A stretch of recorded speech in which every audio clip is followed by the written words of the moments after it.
Well, the biofuels industry is pushing back against a proposed rule change issued by the Environmental Protection Agency. It aims to extend the compliance deadlines under the Renewable Fuel Standard, and it comes the very month 2019 obligations were due. President and CEO of the Renewable Fuels Association, Jeff Cooper, joins us now with the latest on that effort.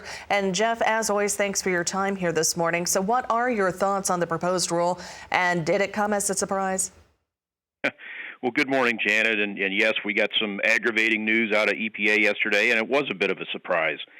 Each year, refiners have to prove to EPA that they complied with the RFS requirements and that they blended the required volume of ethanol and other biofuels.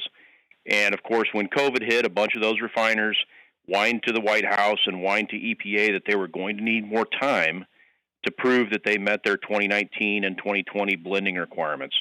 And so EPA extended those deadlines for them at that time and gave them more time to comply.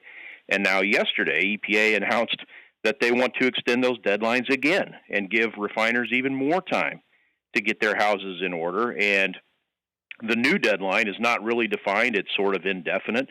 So we have a situation where you've got some refiners that have been coasting along for more than 2 years without being forced to show that they are actually blending the required volumes of renewable fuel. And now EPA is going to continue allowing that bad behavior.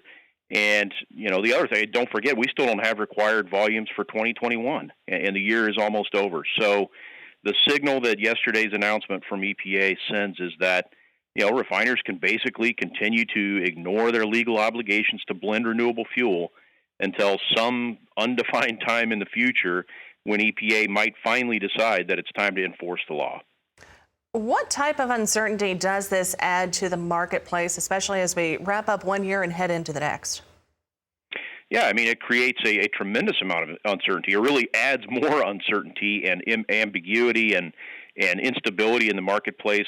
The whole purpose of the Renewable Fuel Standard, which was originally adopted 16 years ago, was to give the marketplace predictability, to give the marketplace certainty, long-term certainty, so everyone involved can make good business decisions.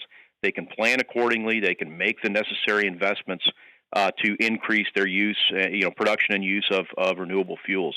So unfortunately, we don't know from one day to the next what EPA is doing with the RFS program. It's been a constant guessing game the last few years. We were hoping that was going to change with this new administration, but so far it hasn't.